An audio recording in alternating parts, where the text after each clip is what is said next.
Marian Rivera at mga anak na si Zia at Sixto tumulong sa pagpak ng relief goods. Maraming netizens ang namangha sa pagtulong ng pamilya ni Marian Rivera at Dingdong Dantes sa mga naapektuhan ng Bagyong Karina. Sa mga larawan at video na kumalat sa social media, makikita ang kanilang mga pag-aasikaso sa mga relief goods na ipinamimigay sa mga nasalanta. Nakalagay sa mga larawan ang mga relief goods na personally ni Marian Rivera ang nagsuri sa kanilang tahanan. Mas lalo pang nagpapalakas ng kanilang imahe ang pagkakaroon ng mga kasambahay ni Marian Rivera na tumutulong sa paghahanda ng mga relief goods. Pati na rin ang kanilang mga anak na sina Zia at Sixto na aktibong nakikibahagi sa proseso. Ang kanilang ganitong pagsisikap ay lubos na hinahangaan ng mga netizens, na nakakakita ng tunay na malasakit at pagkalinga sa kanilang kapwa. Ang pagbibigay ng tulong ng pamilya Dingdong Dantes at Marian Rivera ay naging inspirasyon sa marami, lalo na sa panahon ng matinding pagsubok dulot ng baha. Ang kanilang pakikiisa sa pag-aalaga sa mga naapektuhan ay nagbigay ng pag-asa at lakas sa kanilang mga kababayan.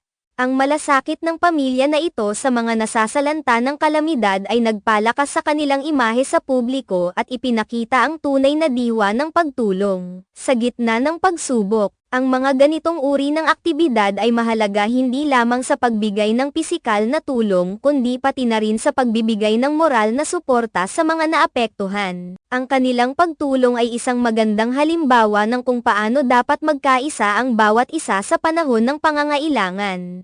Ang mga simpleng bagay tulad ng pagkakaroon ng malasakit at pag-abot ng kamay sa mga nangangailangan ay tunay na nagiging inspirasyon para sa iba. Ang pagmamalasakit na ipinapakita ng pamilya Dingdong Dantes ay nagbibigay ng pag-asa at nag-uudyok sa iba pang mga tao na tumulong din sa kanilang kapwa. Ang kanilang aksyon ay nagpapakita ng tunay na pagkakaisa at pagmamalasakit, na isang mahalagang aspeto ng pagtulong sa mga kapwa sa panahon ng kalamidad.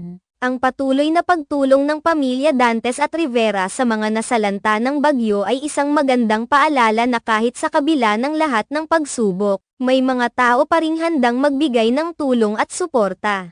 Ang kanilang magandang gawain ay isang tunay na halimbawa ng pagmamalasakit na dapat tularan ng iba. Sa ganitong paraan, mas maraming tao ang maaabot at matutulungan, at higit pang magiging matibay ang ating pagkakaisa sa panahon ng pangangailangan.